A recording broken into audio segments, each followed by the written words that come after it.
Shopping complex number গেটের নিচের তলায় যে কাপড়ের দোকান, এখানে দুটা কাপড়ের দোকান আমরা। চট্টগ্রাম নগরীতে ভয়াবহ অগ্নিকাণ্ড। ১৬ শহরের জনপ্রিয় চিটাগাং শপিং কমপ্লেক্সে আগুন লেগেছে। আজ শনিবার ১১ই এপ্রিল ২০২৬ সকাল ৯:৩০টার পরপরই এই জনবহুল শপিং কমপ্লেক্সে আগুনের সূত্রপাত হয়। খবর পাওয়া মাত্র ফায়ার সার্ভিসের ৫টি ইউনিট দ্রুত ঘটনাস্থলে পৌঁছে আগুন নিয়ন্ত্রণে কাজ শুরু করে। প্রায় ১.৫ ঘন্টার অক্লান্ত প্রচেষ্টায় ফায়ার সার্ভিস আগুন পুরোপুরি নিয়ন্ত্রণে আনতে সক্ষম হয়।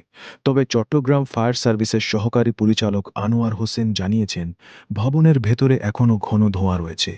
ভেতরে কেউ আটকে পড়েছেন কিনা তা নিশ্চিত করতে উদ্ধার কাজ চলছে। নম্বর গেটের নিচের তলায় যে কাপড়ের দোকান, এখানে দুটা কাপড়ের দোকান আমরা ক্ষতিগ্রস্ত হয়েছে এটা দেখেছি। এবং আর এখানে স্মোকের পরিমাণ সবচেয়ে বেশি, যেহেতু এখানে গুরুত্বপূর্ণ ব্যাংক সহ গেস্ট অফিস, অন্যান্য আমাদের বিমান অফিস এগুলো রয়েছে, যার কারণে আমরা অত্যাধিক গুরুত্ব দিয়ে আমরা এই আগুনটাকে আমরা নিজেরা নিয়ন্ত্রণ। আমাদের কাছে সিটি কর্পোরেশনের সচিব মহোদয় আছেন, আমরা যারা এখানে আপনারা আছেন মিডিয়া, আপনাদের কাছে আমাদের রিকোয়েস্ট থাকবে, আগুনটা কিন্তু যেটা ছোট কিন্তু স্মোকের কারণে পুরো মার্কেট ছড়িয়ে গিয়েছে, যার কারণে মনে হচ্ছে যে আগুনটা অনেক বড়। কিন্তু আমরা স্মোকটা যদি কমাইয়ে ফেলতে পারি, আমরা স্মোক ইনজেক্টর দিয়ে আমরা ব্যবহার করতেছি আগুনের ধোঁয়াটা কমিয়ে আনা, এবং ব্রিদিং অ্যাপারেটস দিয়ে আমাদের ফায়ার ফাইটার বিভাগ প্রবেশ করেছে। অন্য অন্য স্থাপনা যদি কোনো ত্রুটি আছে কিনা বা কোন জায়গায় আরো আগুন বিস্তার লাভ করে কিনা, এগুলো আমরা এখন কন্ট্রোল আনার চেষ্টা করছি। আমাদেরকে একটু সময় দেন, আমরা অল্প সময়ের মধ্যে আমরা আশা করি আগুনটা সম্পূর্ণ আমাদের নিয়ন্ত্রণে আসলে আপনাদেরকে পরবর্তী বিস্তারিত জানাতে হবে।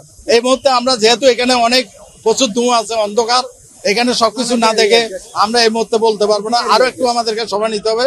আমরা স্মোকটা যখন বের করে আনবো এবং যদি একটা স্বাভাবিক অবস্থায় চলে আসে, এরপর আমরা বলবো যে আগুনটা নিয়ন্ত্রণে কিনা। যেহেতু প্রত্যেকটা মার্কেটের নিজস্ব স্থাপনা থাকার কথা, যেহেতু এগুলা উন্নত মানের মার্কেট, এখানে না থাকার কথা না।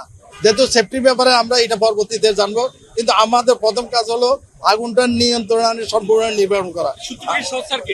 আমরা এই মুহূর্তে এটা কারণ ক্ষয়ক্ষতি, মানে কি পরিমাণ ক্ষতি হয়েছে বা আরো ক্যাজুয়ালিটি আছে কিনা বিস্তারিত জানতে হলে আমাদের একটু সময় দিতে